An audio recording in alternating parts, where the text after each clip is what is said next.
Consuelo. Saying one thing and doing another, that's hypocrisy. Saying many things and doing nothing, that's democracy. Remember, to the people, the few fighting, remember who you are. Those who love truth in the last days of this system will be the most hated. Remember who you are. We are the only responsible for what we say, not what they understand. Remember who you are. You weren't meant to be slaves to their system. My brothers and sisters, you were meant to destroy their system. Remember who you are. They lied to your grandparents, which means they lied to your parents, which means in turn they lied to you. Don't lie to your children. Generations of passing down lies is why we're still suffering. Wake up, people. Last I say to you, the statist slaves, the ones who have bought into all of it, the biggest mistake you can make with us conspiracy theorists is that you think we want to be right. Believe you me, we wish we were wrong. Know this, every single bit of chaos is being created on purpose, every last nonsensical bit. The purpose is for when the time comes, you will be begging for order. Their order. It's all orchestrated, all of it. The government is an intergenerational and highly complex criminal organization. The media is the marketing branch of this organization. Together they stand as the two pillars of the biggest scam in world history. Once you understand that, the solution wasn't created to solve the problem, but the problem was intentionally created for the solution to be rolled out. Then you will comprehend the magnitude of evil in the people behind everything. They control because you obey. Remember who you are.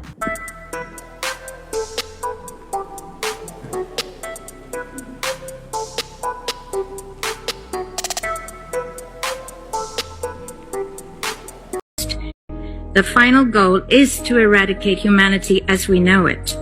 Once you understand the final destination, it becomes much easier to look back and identify the psychological conditioning, the biological tampering, the cultural grooming, and the educational prepping that we have been subjected to for decades in preparation to making us accept a post-human future.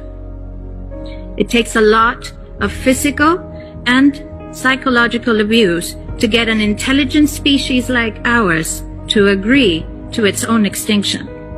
Most, if not all, that has transcended in the last 60 years was designed to get us closer to accepting such a dystopian reality. Whether you care to accept it or not, we live in a hyper-controlled matrix where our perception of reality is meticulously planned, managed, and executed in order to control and steer us in whichever direction they wish. And the direction is a post-human world. For this, they first needed to destabilize, dehumanize, and demoralize humanity through every means possible.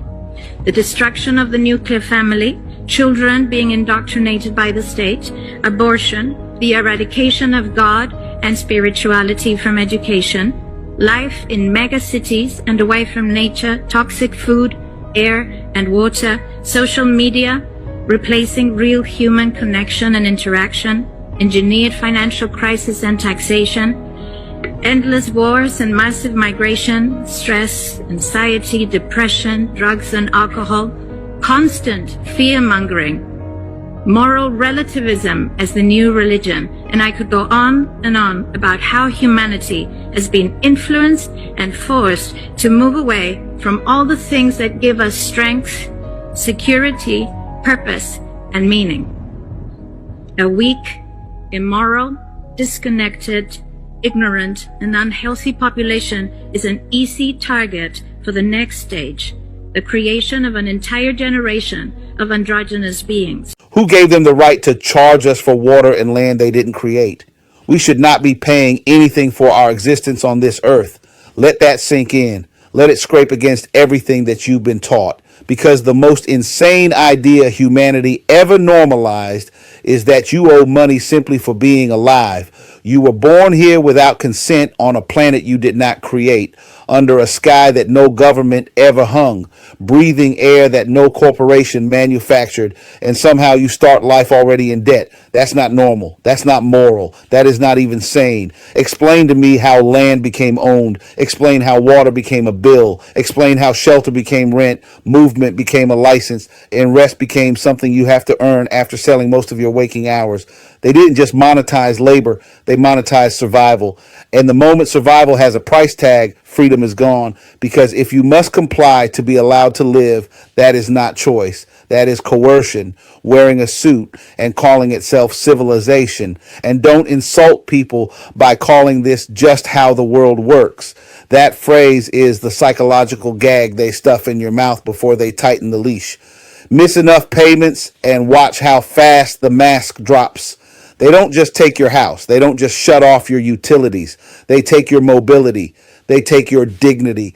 They cage your body, all because you failed to keep up with the subscription fee for being alive. That's not order. That is a threat backed by force. Work itself is not the enemy. Contribution is natural. Humans have always built, always grown, always created, and always shared. What is evil is when contribution stops being voluntary and becomes a condition for survival. What is evil is when fear of hunger, homelessness, and medical neglect is used as the whip. And that fear is not accidental. It's engineered. It keeps you obedient, tired, and arguing with your neighbor instead of questioning the system that's draining you dry. No moral system, none, can justify charging human beings for access to the earth they were born on. If a system requires you to earn the right to exist, then that system is illegitimate at its core.